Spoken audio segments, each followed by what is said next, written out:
दोस्तों आदाब। आज मैं आपके सामने जो कहानी सुनाने जा रही हूँ वो मुंशी प्रेमचंद की लिखी हुई है, जिसका नाम है बड़े घर की बेटी।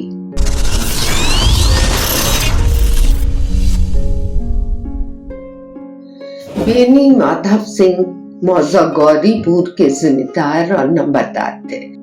उनके बुजुर्ग किसी जमाने में बड़े दौलतमंद थे। गांव का पुख्ता तालाब और मंदिर उनकी ही यादगार थी। कहते हैं इस दरवाजे पर पहले हाथी झूमता था। उस हाथी का मौजूदा नेमुल बदल एक बूढ़ी भैंस थी, जिसके बदन पर गोश्त तो न था मगर शायद दूध बहुत देती थी, क्योंकि हर वक्त एक न एक आदमी हांडी लिए उसके सर पर सवार रहता था। बेनी माधव सिंह ने अपनी आधी से ज्यादा जायदाद वकीलों की नजर की और अब उनकी सालाना आमदनी 1000 से जायद न थी। ठाकुर साहब के 2 बेटे थे। बड़े का नाम श्रीकंठ था। उसने एक मुद्दत की मेहनत और कोशिश के बाद बीए की डिग्री हासिल की थी और एक दफ्तर में नौकर था। छोटा लड़का लाल बिहारी सिंह दोहरे बदन का सजीला जवान था। भरा हुआ चेहरा, चौड़ा सीना, भैंस के दूध से ताजा दूध से नाश्ता कर जाता। श्रीकंठ उससे बिल्कुल मुख्तलिफ थे। इन जाहिरी खूबियों का उन्होंने 2 अंग्रेजी हरूफ बीए पर कुर्बान कर दिया था। उन्हीं 2 हरूफ ने उनके सीने की कुशादगी, कद की बुलंदी, चेहरे की चमक सब हजम कर ली थी। ये हजरत अब अपना फुर्सत का वक्त हिकमत की किताबों के मुताले में सर्व करते थे। आयुर्वेदिक दवाओं पर ज्यादा अकीदा था। शाम सवेरे उनके कमरे से अक्सर खरल की खुशगवार आवाजें सुनाई दिया करती थी। लाहौर और कलकत्ता के वेदों से बहुत खतो किताबत रहती थी। श्रीकंठ इस अंग्रेजी डिग्री के बावजूद अंग्रेजी मुआशरत के बहुत मद्दाह न थे, बल्कि उसके बरअक्स वो अक्सर बड़ी शिद्दत से उसकी मजम्मत किया करते थे। इसी वजह से गांव में उनकी बड़ी इज्जत थी। दशहरे के दिनों में वो बड़े जोश खरोश से रामलीला में शरीक होते थे और खुद हर रोज कोई न कोई रूह भरते। उन्हीं की जात से गोरीपुर में रामलीला का आगाज हुआ।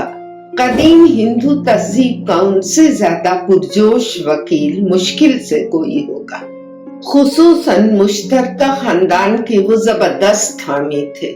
आजकल बहुओं को अपने कुनबे के साथ मिलकर रहने में जो वहशत होती है, उसे वो मुल्क और कौम के लिए नुकसानदेह ख्याल करते थे। यही वजह थी कि गांव की बहुएं उन्हें पसंदीदगी की निगाह से न देखती थी। बाज शरीफजादियां तो उन्हें अपना दुश्मन समझती थी और खुद उन्हीं की बीवी उनसे इस मसले पर अक्सर जोरदार बहस करती थी, मगर इस वजह से नहीं कि उसे अपने सास, ससुर, देवर, जेठ से नफरत थी, बल्कि उसका ख्याल था कि अगर गम खाने और तरह देने पर भी कुनबे के साथ निभा न हो सके तो आए दिन की तकरार से जिंदगी तल्ख करने के बजाय बेहतर यही है कि अपनी खिचड़ी अलग पकाई जाए। आनंदी एक बड़े ऊंचे खानदान की लड़की थी। उसके बाप एक छोटी सी रियासत के ताल्लुकदार थे। आलीशान महल, एक हाथी, 3 घोड़े, शिकारी कुत्ते, बाज, बहरी और कर्ज जो एक मुअज्जज ताल्लुकदार के लवाजिम है, वो सभी मौजूद थे। भूप सिंह फिराक दिल हौसलामंद आदमी थे, मगर किस्मत की खूबी लड़का एक भी न था। 7 लड़कियां ही लड़कियां हुई और 7 जिंदा हैं। अपने बराबर या ज्यादा ऊंचे खानदान में ان کی شادی کرنا اپنی ریاست کو مٹی میں ملانا تھا۔ پہلے امنگ میں تو انہوں نے 3 بیاہ دل کھول کر کیے، مگر جب 15-20 ہزار کے مقروض ہو گئے تو آنکھیں کھلی، ہاتھ سمیٹ لیا۔ آنندی چوتھی لڑکی تھی، مگر اپنی سب بہنوں میں سب سے زیادہ حسین اور نیک۔ اسی وجہ سے ٹھاکر بھوپ سنگھ اسے بہت پیار کرتے تھے۔ ٹھاکر صاحب بڑے پس و پیش میں تھے کہ اس کی شادی کہاں کریں۔ نہ تو یہی چاہتے تھے کہ قرض کا بوجھ بڑھے، اور نہ یہی منظور تھا کہ اسے اپنے آپ کو بدقسمت سمجھنے کا موقع ملے۔ ایک روز سری کنٹھ ان کے پاس کسی چندے کے لیے روپے مانگنے آئے، شاید ناگری پرچار کا چندہ تھا۔ بھوپ سنگھ ان کے طور طریق پر ریجھ گئے، کھینچ تان کر زائچے ملائے گئے اور شادی بڑی دھوم دھام سے ہو گئی۔ آنندی دیوی اپنے نئے گھر آئیں، یہاں کا رنگ ڈھنگ کچھ اور ہی تھا۔ جس ٹیم ٹام کی وہ بچپن سے عادی تھی اس کا یہاں وجود بھی نہ تھا۔ ہاتھی گھوڑوں کا کیا ذکر، کوئی سجی ہوئی خوبصورت بہلی بھی نہ تھی۔ ریشمی سلیپر ساتھ لائی تھی، مگر یہاں باغ کہاں، مکان میں کھڑکیاں تک نہ تھی، نہ زمین پر فرش، نہ دیواروں پر تصویریں، سیدھا سادھا دیہاتی مکان تھا۔ آنندی نے تھوڑے ہی دنوں میں ان تبدیلیوں سے خود کو اس قدر مانوس بنا لیا گویا اس نے تکلفات کبھی دیکھے ہی نہ تھے۔ ایک روز دوپہر کے وقت لال بہاری سنگھ 2 چڑیاں لیے ہوئے آئے اور بھاوچ سے کہا، جلدی سے گوشت پکا دو، مجھے بھوک لگی ہے۔ آنندی کھانا پکا کر ان کی راہ دیکھ رہی تھی۔ گوشت پکانے بیٹھی، مگر ہانڈی میں دیکھا تو گھی پاؤ بھر سے زیادہ نہ تھا۔ بڑے گھر کی بیٹی کفایت شعاری کا سبق اچھی طرح نہ پڑھے تھی، اس نے سب گھی گوشت میں ڈال دیا۔ لال بہاری سنگھ کھانے بیٹھے تو دال میں گھی نہ تھا، بولے دال میں گھی کیوں نہیں چھوڑا؟ آنندی نے کہا، گھی سب ماس میں پڑ گیا۔ لال بہاری زور سے بولا، ابھی پرسوں گھی آیا ہے اور اتنی جلدی اٹھ گیا؟ آنندی نے جواب دیا، آج تو کل پاؤ بھر رہا ہوگا، وہ سب میں نے ماس میں ڈال دیا۔ جس طرح سوکھی لکڑی جلدی سے جل اٹھتی ہے، اسی طرح بھوک سے باولا انسان ذرا ذرا سی بات پر تنک جاتا ہے۔ لال بہاری سنگھ کو بھاوچ کی یہ زبان درازی بہت بری معلوم ہوئی، تنک کر بولا، میکے میں تو شاید گھی کی ندی بہتی ہے، عورت گالیاں سہ لیتی ہے، مار سہ لیتی ہے، مگر میکے کی برائی اس سے نہیں سہی جاتی۔ آنندی منہ پھیر کر بولی، ہاتھی مرا بھی تو 9 لاکھ کا، وہاں اتنا گھی روز نائی کمہار کھا جاتے ہیں۔ لال بہاری جل گیا، تھالی اٹھا کر پٹک دی اور بولا، جی چاہتا ہے جیپ پکڑ کر کھینچ لوں۔ آنندی کو بھی غصہ آ گیا، منہ لال ہو گیا، بولی، وہ ہوتے تو آج اس کا مزاق چکھا دیتے۔ اب نوجوان اجت ٹھاکر سے ضبط نہ ہو سکا۔ اس کی بیوی ایک معمولی زمیندار کی بیٹی تھی، جب چاہتا تھا اس پر ہاتھ صاف کر لیا کرتا تھا۔ کھڑا اون اٹھا کر آنندی کی طرف زور سے پھینکی اور بولا، جس کے گمان پر پھولی ہوئی ہوں اسے بھی دیکھوں گا اور تمہیں بھی۔ آنندی نے ہاتھ سے کھڑا اون روکی، سر بچ گیا، مگر انگلی میں سخت چوٹ آئی۔ غصے کے مارے ہوا میں ہلتے ہوئے پتے کی طرح کانپتی ہوئی اپنے کمرے میں آ کر کھڑی ہو گئی۔ عورت کا زور اور حوصلہ، غرور اور عزت شوہر کی ذات سے ہے، اسے شوہر کی طاقت اور ہمت کا گھمنڈ ہوتا ہے۔ आनंदी खून का घोट पीकर रह गई। श्रीकंठ हर शनिचर को अपने घर आया करते थे। बृहस्पति का ये वाकया था। 2 दिन तक आनंदी ने न कुछ खाया न पिया, उनकी राह देखती रही। आखिर शनिचर को हस्बे मामूल शाम के वक्त श्रीकंठ आए और बाहर बैठकर कुछ इधर उधर की बातें, कुछ खबरें, कुछ नए मुकद्दमात की गुफ्तगू वगैरह करने लगे। ये बातचीत 10 बजे रात तक चलती रही। गांव के लोगों को इन बातों में ऐसा मजा आता था कि खाने पीने की भी सुध न रहती थी। श्रीकंठ को जान छुड़ानी मुश्किल हो जाती थी। 2-3 घंटे आनंदी ने बेइंतहा इज़्तिराब के आलम में काटे। किसी तरह खाने का वक्त आया। पंचायत उठी।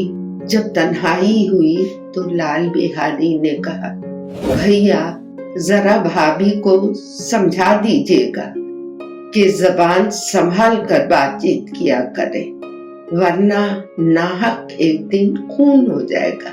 बेनी माधव सिंह ने शहादत दी। बहू बेटियों की यह आदत अच्छी नहीं कि मर्दों के मुंह लगे। लाल बिहारी ने कहा, वो बड़े घर की बेटी है तो हम भी कोई कुर्मी कुम्हार नहीं है। श्रीकंठ ने फिक्रमंद लहजे में पूछ लिया, आखिर बात क्या हुई? लाल बिहारी ने कहा, कुछ भी नहीं, यूं ही आप उलझ पड़ी। मैके के सामने हम लोगों को कुछ समझती ही नहीं। श्रीकंठ खा पीकर आनंदी के पास गए। वो भी भरी बैठी थी और ये हजरत भी कुछ तीखे थे। आनंदी ने मिजाज पूछा, मिजाज तो अच्छा है? श्रीकंठ बोले, बहुत अच्छा है। ये आजकल तुमने घर में क्या तूफान मचा रखा है? आनंदी के त्योरी पर बल पड़ गए और झुंझलाहट के मारे बदन में आग सी भड़क उठी। बोली, जिसने तुमसे ये आग लगाई है उसे पाऊं तो मुंह झुलूस दूं। श्रीकंठ, इस कदर गर्म क्यों होती हो? कुछ बात तो कहो। आनंदी, क्या कहूं, किस्मत की खूबी है, वरना एक गंवार लौंडा जिसे चपरासी गिरी करने की भी तमीज नहीं, मुझे खड़ाउन से मारकर यूं ना करता। श्रीकंठ, सब हाल साफ साफ कहो, मुझे तो कुछ पता नहीं। आनंदी, परसों तुम्हारे लाडले भाई ने मुझसे मांस पकाने को कहा। घी पाव भर से कुछ ज्यादा था, मैंने सब मांस में डाल दिया। जब वो खाने बैठा तो कहने लगा, दाल में घी क्यों नहीं है? बस इसी बात पर मेरे मैके को बुरा कहने लगा। मुझसे बर्दाश्त न हो सका। बोली कि वहाँ इतना घी नाई कुम्हार खा जाते हैं और किसी को खबर भी न होती है। बस इतनी बात पर उस जालिम ने मुझ पर खड़ाउन फेंक मारी। अगर मैं हाथ से ना रोक लेती तो सर फट जाता। उससे पूछो कि मैंने जो कुछ कहा है सच है या झूठ है। श्रीकंठ की आंखें लाल हो गई। बोले, यहाँ तक नौबत पहुंच गई? ये लौंडा तो बहुत शरीर निकला। आनंदी रोने लगी जैसे औरतों का वतीरा है। श्रीकंठ के मिजाज में बर्दाश्त बहुत थी। उन्हें शायद गुस्सा कभी आया ही न था, मगर औरत के आंसू आग भड़काने के लिए तेल का काम करते हैं। रात भर करवटें बदलते रहे। सवेरा होते ही अपने बाप के पास जाकर बोले, दादा, अब मेरा निबाह इस घर में ना होगा। ये और इसी मानी के दूसरे जुमले जुबान से निकालने के लिए श्रीकंठ ने अपने कई हमजोलियों को बारहा आड़े हाथों लिया था। जब उनका कोई दोस्त उनसे ऐसी बातें कहता तो वो उसका मजाक उड़ाते और कहते, तुम लोग बीवियों के गुलाम हो। मगर बदकिस्मती से आज वही बातें उन्हें खुद अपने मुंह से कहनी पड़ी। दूसरों को नसीहत करना कितना आसान होता। बेनी माधव सिंह घबरा कर उठ बैठे और बोले, क्यों? श्रीकंठ, इसलिए कि मुझे भी अपनी इज्जत का थोड़ा बहुत ख्याल है। आपके घर में हठधर्मी का बर्ताव होता है। जिनको बड़ों का अदब करना चाहिए वो सर चढ़ते हैं। मैं तो दूसरों का गुलाम ठहरा, घर पर रहता नहीं, और यहाँ मेरे पीछे औरतों पर खड़ाओं और जूतों की बारिश होती है। कड़ी बात तो मजाका नहीं, कोई एक की दो कह ले, यहाँ तक मैं जब्त कर सकता हूँ, मगर यह नहीं हो सकता कि मेरे ऊपर लात और घूंसे पड़े और मैं दम न मारूं। बेनी माधव सिंह कुछ जवाब न दे सके। श्रीकंठ हमेशा उनका अदब किया करते थे। उनके ऐसे तेवर देखकर बूढ़ा ठाकुर लाजवाब हो गया। सिर्फ इतना बोला, बेटा तुम अक्लमंद होकर ऐसी बातें करते हो। औरतें इसी तरह घर तबाह कर देती हैं। उनको बहुत सर चढ़ाना अच्छी बात नहीं। श्रीकंठ ने कहा, इतना मैं जानता हूँ, आपकी दुआ से मैं ऐसा अहमक भी नहीं हूँ। आप खुद जानते हैं कि इस गांव के कई खानदानों को मैंने इस अलहदगी की आफतों से बचाया, मगर जिस औरत की इज्जत और आबरू का मैं ईश्वर के दरबार में जिम्मेदार हूँ, उस औरत के साथ ऐसा जालिमाना बर्ताव मैं नहीं सह सकता। मेरे लिए यही कुछ कम नहीं है। मैं लाल बिहारी को कोई सजा नहीं देता। अब बेनी माधव सिंह भी गरमाए, ऐसी बातें और न सुन सके। बोले, लाल बिहारी तुम्हारा भाई है, उससे जब कभी भूल चूक हो तुम उसके कान पकड़ो। श्रीकंठ, लाल बिहारी को मैं अब अपना भाई नहीं समझता। बेनी माधव, औरत के पीछे? श्रीकंठ, जी नहीं, उसकी गुस्ताखी और बेरहमी के बायस। दोनों आदमी कुछ देर तक खामोश रहे। ठाकुर साहब लड़के का गुस्सा धीमा करना चाहते थे, मगर ये तस्लीम करने के लिए तैयार न थे लाल बिहारी ने कोई गलत काम किया है। इसी असना में गांव के कई और आदमी हुक्का पीने के बहाने आ बैठे। कई औरतों ने जब सुना कि श्रीकंठ बीवी के पीछे बाप से लड़ने को तैयार है तो उनका दिल बहुत खुश हुआ और दोनों तरफ की बातें सुनने के लिए उनकी रूहें तड़पने लगी। कुछ ऐसे हासिद भी गांव में थे जो इस खानदान की सलामत रवि पर दिल ही दिल में जलते थे। वो कहा करते थे कि श्रीकंठ अपने बाप से दबता था, इसलिए वो खतावार है। उसने इतना इल्म हासिल किया, इसलिए वो किताब का कीड़ा है। बेनी माधव सिंह बड़े बेटे को बहुत प्यार करते हैं। ये बुरी बात है, वो बिना उनके सलाह के कोई काम नहीं करते। ये उनकी हिमाकत है। इन ख्यालात के आदमियों की आज उम्मीदें बढ़ आई। कोई हुक्का पीने के बहाने से, कोई लगान की रसीद दिखाने के हीले से आकर बैठ गए। बेनी माधव सिंह पुराना आदमी समझ गया कि आज ये लोग फूले नहीं समाते। उसके दिल ने ये फैसला किया कि उन्हें खुश न होने दूंगा, खाह अपने पर कितना ही जबर हो। एकाएक लहजा नरम करके बोले, बेटा मैं तुमसे बिल्कुल बाहर नहीं हूँ, तुम्हारा जो जी चाहे करो, अब तो लड़के से खता हो गई है। इलाहाबाद का ना तजुर्बेकार नौजवान झल्लाया हुआ ग्रेजुएट इस घात को न समझा। अपने डिबेटिंग क्लब में उसने अपनी बात पर अड़ने की आदत सीखी थी, मगर अमली मुबाहिसों के दाव पेच से वो वाकिफ न था। इस मैदान में वो बिल्कुल लनाड़ी निकला। बाप ने जिस मतलब से पहलू बदला था वहां तक उसकी निगाह न पहुंची। बोला, मैं लाल बिहारी सिंह के साथ इस घर में नहीं रह सकता।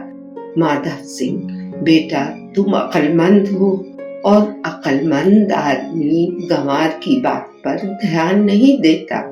वो बेसमझ लड़का है, उससे जो कुछ खता हुई है तुम बड़े हो, माफ कर दो। श्रीकंठ, उसकी ये हरकत मैं हरगिज माफ नहीं कर सकता। या तो वही घर में रहेगा या मैं ही रहूंगा। आपको अगर उससे ज्यादा मोहब्बत है तो मुझे रुखसत कीजिए, मैं अपना बोझ आप उठा लूंगा। अगर मुझे रखना चाहते हैं तो उससे कहिए जहां चाहे चला जाए, बस ये मेरा आखिरी फैसला। लाल बिहारी दरवाजे की चौखट पे खड़ा चुपचाप बड़े भाई की बात सुन रहा था। वो उनका बहुत अदब करता था। उसे कभी इतनी जुर्रत न हुई थी कि श्रीकंठ के सामने चारपाई पे बैठ जाए या हुक्का पी ले या पान खा ले। अपने बाप का भी इतना पास न करता था। श्रीकंठ को भी उससे दिली मोहब्बत थी। अपने होश में उन्होंने कभी उसे घूरता तक नहीं था। जब इलाहाबाद से आते तो उसके लिए जरूर कोई न कोई तोहफा लाते। मगदर की जोड़ी उन्होंने बनवा दी थी। पिछले साल जब उसने अपने से रेहड़े जवान को नागपंचमी के दंगल में पछाड़ा तो उन्होंने खुश होकर अखाड़े ही में जाकर उसे गले लगा लिया था और 5 रुपए के पैसे लुटा दिए थे। ऐसे भाई के मुंह से आज ऐसी दिलसोज बातें सुनकर लाल बिहारी को बड़ा दुख हुआ। उसे जरा भी गुस्सा न आया, फूट फूट कर रोने लगा। भाई के आने से एक दिन पहले उसका दिल हर दम धड़कता था कि देखूं भैया क्या कहते हैं, मैं उनके सामने कैसे जाऊंगा, मैं उनसे कैसे बोलूंगा, मेरी आंखें उनके सामने कैसे उठेंगी। उसने समझा था कि भैया मुझे बुलाकर समझा देंगे, लेकिन उसकी उम्मीद के खिलाफ आज वो उन्हें अपनी सूरत से बेजार पाता था। वो बेवकूफ था, मगर उसका दिल कहता था कि भैया मेरे साथ ज्यादती कर रहे हैं। अगर श्रीकंठ अकेला बुलाकर उसे 2-4 सख्त बातें कहते, बल्कि 2-4 तमाचे भी लगा देते तो शायद इतना मलाल ना होता। मगर भाई का ये कहना कि अब मैं सूरत नहीं देखना चाहता, लाल बिहारी से ना सहा गया।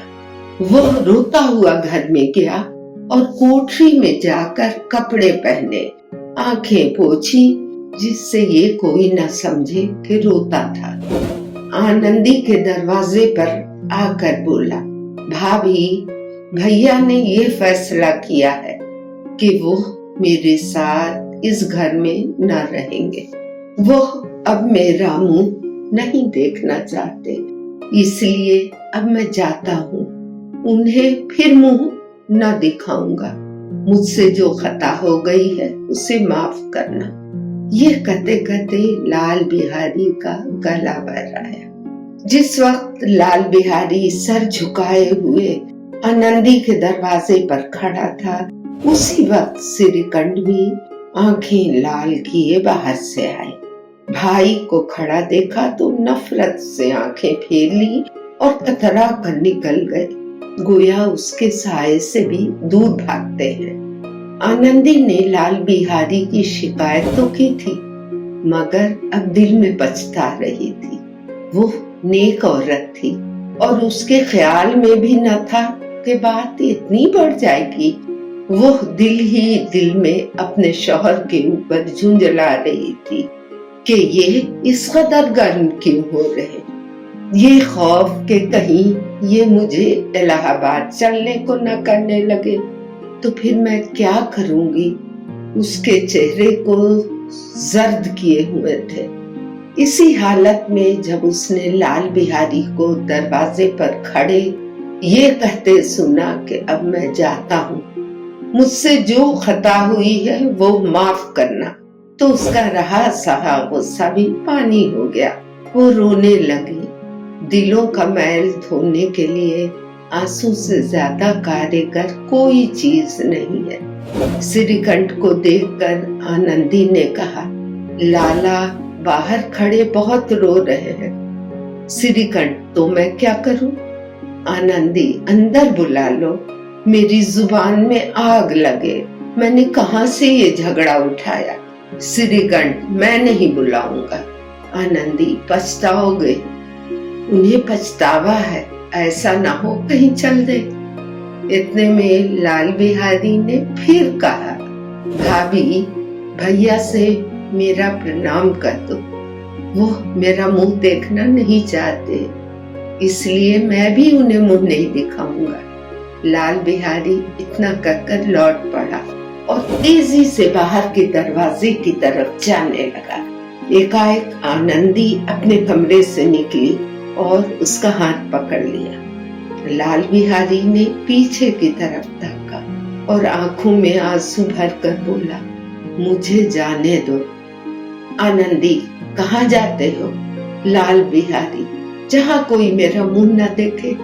आनंदी, मैं ना जाने दूंगी। लाल बिहारी, मैं तुम लोगों के साथ रहने के काबिल नहीं।